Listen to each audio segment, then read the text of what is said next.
মূলত অন্বেষার যে প্রোগ্রামটা এগিয়ে আসছে সেটা নিয়েই কথা বলবো।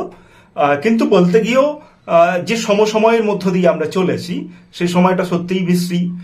সে কাশ্মীর হোক, মুর্শিদাবাদ হোক, বা এই মুহূর্তে আরো অন্যান্য যে ঘটনাগুলো ঘটছে, চাকরি চলে যাওয়াই হোক, সে সমস্ত ঘটনার বা ব্যবস্থার মধ্যে দাঁড়িয়ে থেকে একটা আনন্দের খবর দেওয়াটা খুব শক্ত ব্যাপার।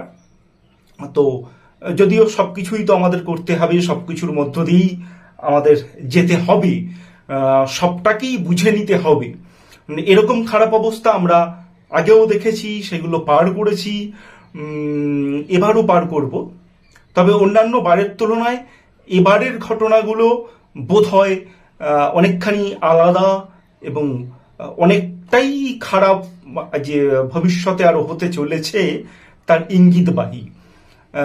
সে সাম্প্রদায়িক যে বিদ্বেষ, যে বিষ ছড়ানো হচ্ছে, তাই হোক বা আমাদের কর্মসংস্থানের জায়গাগুলোই হোক, সবটা মিলিয়ে মাথাটা ঠান্ডা রেখে কিছু কাজ করব, এটা সত্যিই খুবই টাফ ব্যাপার।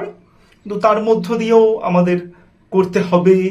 আমাদের আপনারা যারা স্রষ্টা, আমরা যারা সৃষ্টিশীল জগৎ নিয়ে মেতে আছি, আমাদের যে স্ট্রিট পোয়েট্রি মুভমেন্ট চলছে, সেখানে সমসাময়িকটাকে আপনারা খুব ভালো করে তুলে ধরবেন এবং সেইগুলোকে আমরা সামনে আনবো। হ্যাঁ, অনেকেই বলবেন যে কি হবে, দুটি কবিতা লিখে, কি একটা ছোট অনুগল্প লিখে কি হবে আমরা জানি না, কিছুই হয়তো হবে না।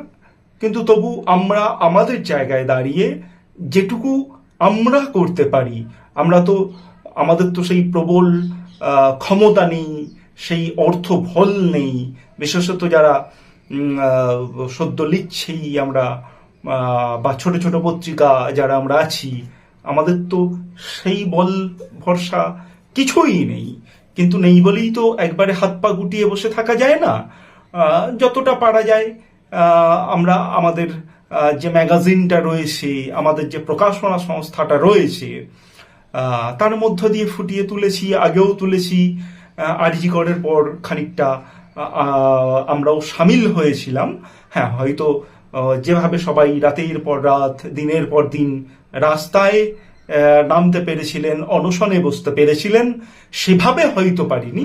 কিন্তু একটা অনুষ্ঠানের মধ্য দিয়ে, তারপরে একটা পত্রিকা প্রকাশের মধ্য দিয়ে আমরা আমাদের মতো করে করতে পেরেছি। এখনো যে ঘটনাগুলো ঘটছে সবটাই আমাদের হাতে নেই তাকে দমন করার, থামিয়ে দেওয়ার।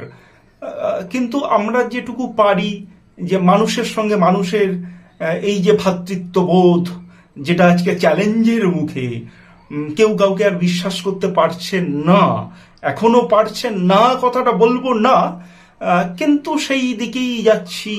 তো সেটাকেও যদি খানিকটা আমরা দমন করে রাখতে পারি, আমরা মানুষের কাছে পৌঁছতে পারি আমাদের লেখাগুলো নিয়ে, আমাদের সংগঠনের মধ্যে যদি সবাই একে অপরের সঙ্গে মিলেমিশে থাকতে পারি, সেটা সমাজের কি কাজে লাগবে জানি না, কিন্তু 10টা মানুষকে নিয়ে একটু ভালোভাবে বাঁচা যাবে এই বিদ্বেষের দিনে, এই ধ্বংসের দিনে। এখন যে সমাজ ব্যবস্থাটা চলে আসছে, সেখানে আমরা প্রত্যেকেই একটু ছন্ন ছাড়া গোছের মানুষ। আমাদের নিজস্ব কোনো নেই, আদর্শ নেই। আদর্শ না থাকবার কারণ হচ্ছে যারা আমাদের আদর্শের বাণী এর আগে শুনিয়েছিলেন তারা নিজের আদর্শ রক্ষা করতে পারেননি, ইত্যাদি ইত্যাদি সব রয়েছে। কিন্তু সেগুলো সত্য কথা। কিন্তু পাশাপাশি এটাও সত্য যে এই যে একটা কেমন অস্থিরতার মধ্য দিয়ে আমরা বেঁচে আছি, আমাদের জীবনের কোনো লক্ষ্য নেই, উদ্দেশ্য নেই, আমরা কিভাবে আমাদের দিনগুলো কাটাই আমরা নিজেরাও জানি না।